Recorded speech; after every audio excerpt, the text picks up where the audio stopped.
Hi everyone, it's Lindsay. Welcome to another video. Today I have a fun one for you. I have done this technique before, but I want to share a few more ideas with you on how to use easy brayered backgrounds on your cards and how to do them. So the first thing you're going to need for this technique is a brayer. It doesn't have to be anything big or fancy. Any brayer or size will do. You also need some paint.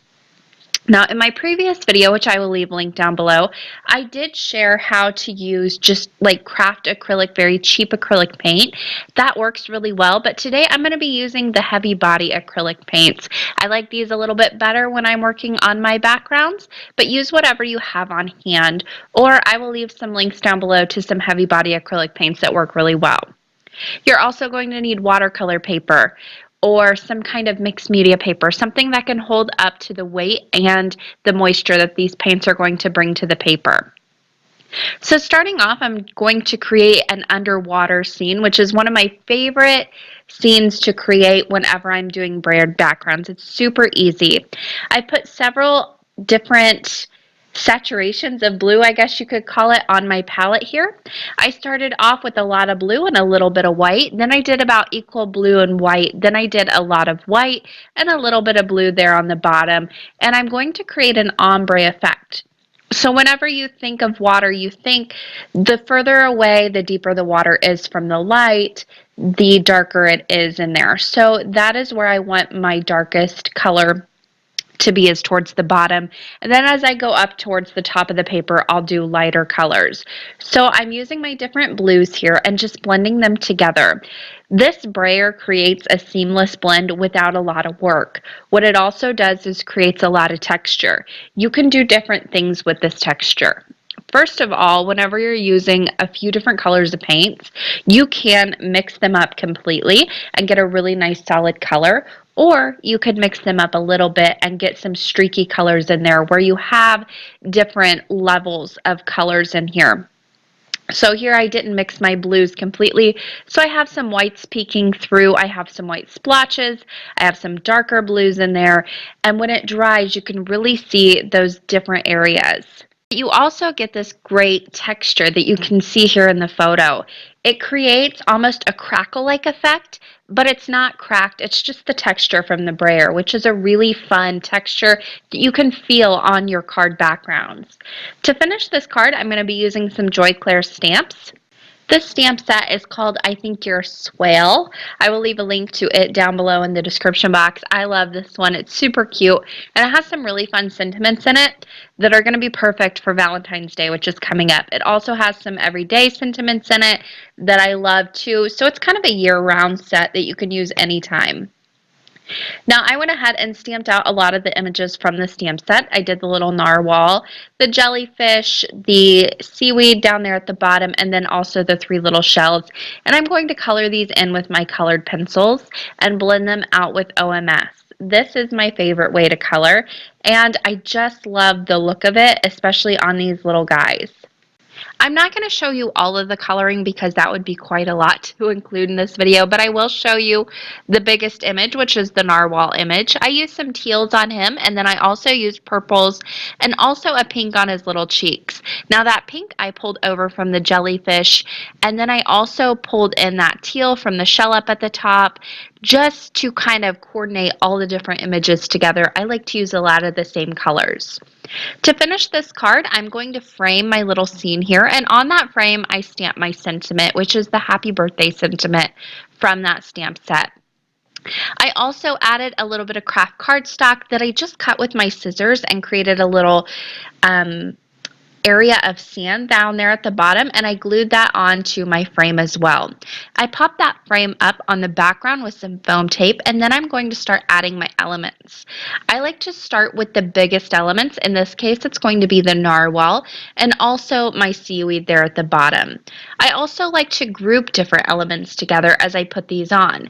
So instead of just having the jellyfish hang out there in the center of the card, I tucked them behind the seaweed where you would see on a normal scene, I guess you could say, different elements layered up behind each other. I also added two little shells down there at the bottom and also a shell at the bottom of the seaweed. Also, you can see from my photos that I did cut these, fussy cut all of my little images that I colored, but I want to mention that Joyclair Stamps does offer free SVG cut files for all their images, so if you have an electronic cutter, you don't have to worry about fussy cutting these guys.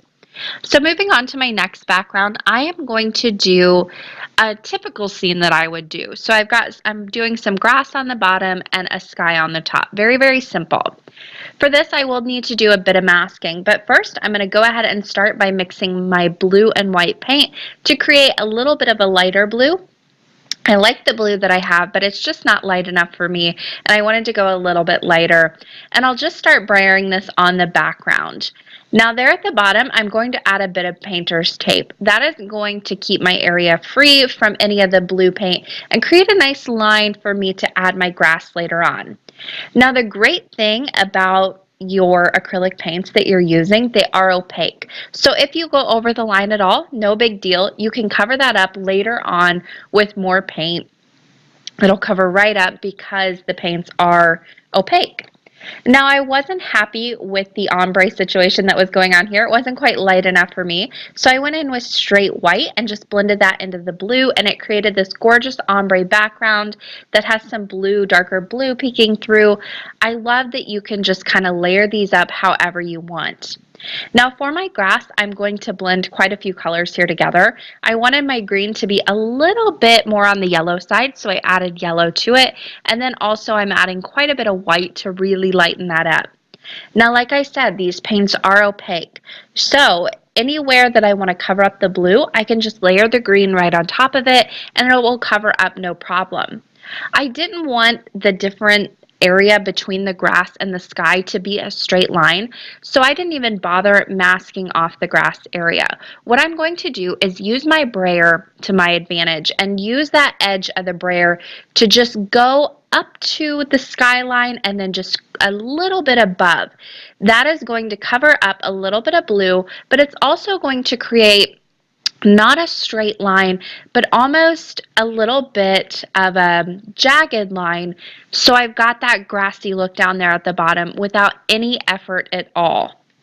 And because these are opaque, I didn't have to worry about the blue peeking through. It just covered it up very, very nicely. And I'm left with this two-tone scene that literally took no time at all.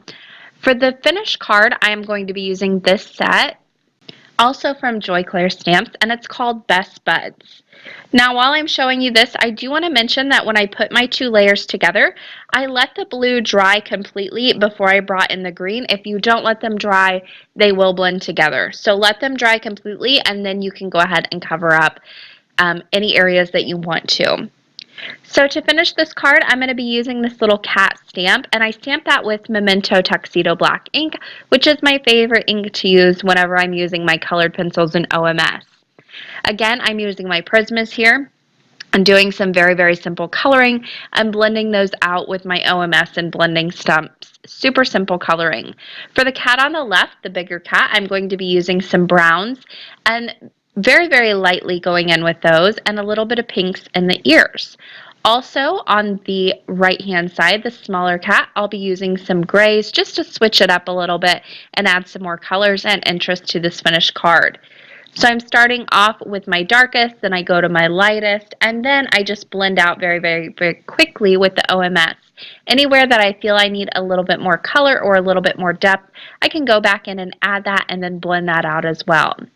Again, I did fussy cut these, but Joyclair Stamps offers the free SVG cut files if you do have an electronic cutter. To finish this card, I am going to mask out a little oval of my scene for my cats. I felt like this scene was just a little bit too big for my stamped image, so this is a great way to fix that. And you don't have to do any masking. All you need to do is take a piece of cardstock that is the same size as your background and die cut an oval out of the center. Super easy to do. On the bottom of that oval, I did add my sentiment that says I got your back, and I used my Misty and Versifying Clair Nocturne ink to stamp that down. Now to line these up, I used my Misty. I still didn't get it lined up perfectly just because you get a little bit of warping on that back piece of cardstock from the moisture of the paint.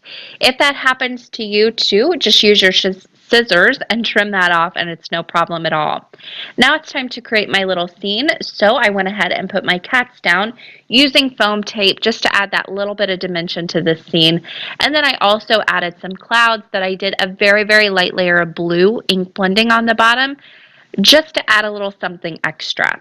Now you can see on this background, I did brayer on the textured side of the watercolor cardstock, which creates a whole new texture along with the brayered texture too. So it's really, really neat. It almost looks like a true artist painting, and I am no artist, trust me. Moving on to my last and final card. This one I am actually going to mask out a heart. Um, from my paint. So for this, I am using a die from Cat Scrappiness. This is the zigzag heart die, and you'll notice that it has stitching around the edges. Now for this to work, you need to use something a little bit heavier than masking paper.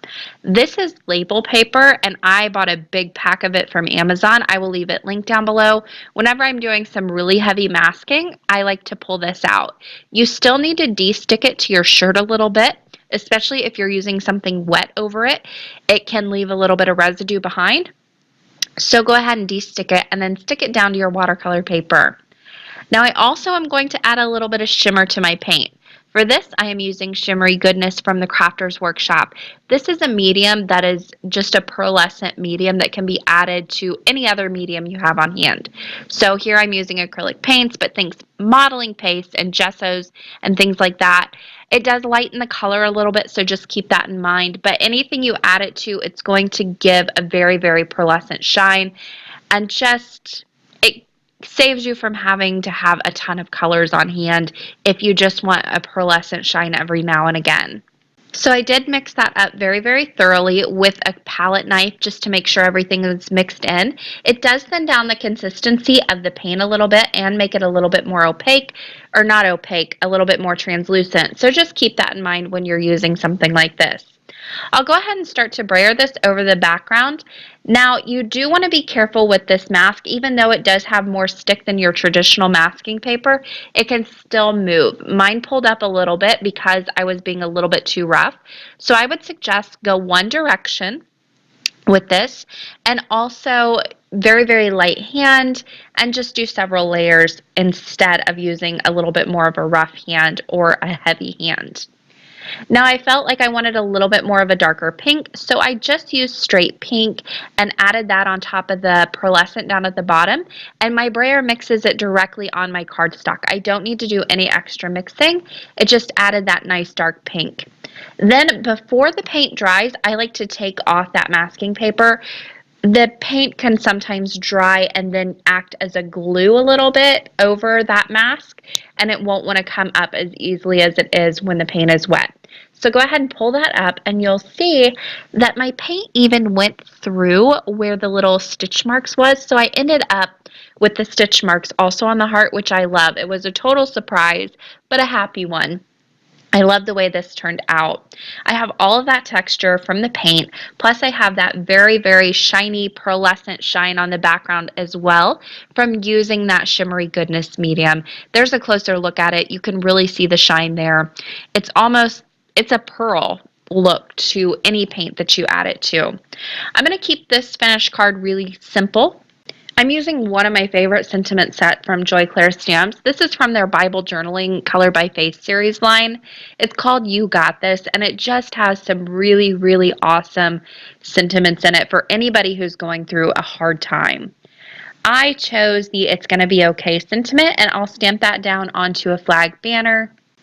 And to stamp that down, I used the Glamorous ink from the VersaFine Clair ink line. The VersaFine Clair is a pigment ink, but it's a little bit different from your traditional pigment ink. It dries a little bit faster, and it's a little bit more translucent, but it is a gorgeous, very crisp ink for your sentiments. So I stamped that down onto the flag banner, and the only thing left to do was to add that flag banner to my heart panel and then attach everything to an A2 side folding card base that I'm using horizontally. That was it for this card. Very, very simple, but I love the way it turned out, and it didn't need much more after having that very, very shiny background going on. So that is going to do it for me today. One final look at all these different cards and all the different ways you can use your brayer to create some really fun backgrounds for your cards. I will leave a link to my previous video on this technique down below as well. So don't forget to check that out. Also, don't forget the description box for all the supplies I used today. Thank you guys so much for watching and happy crafting.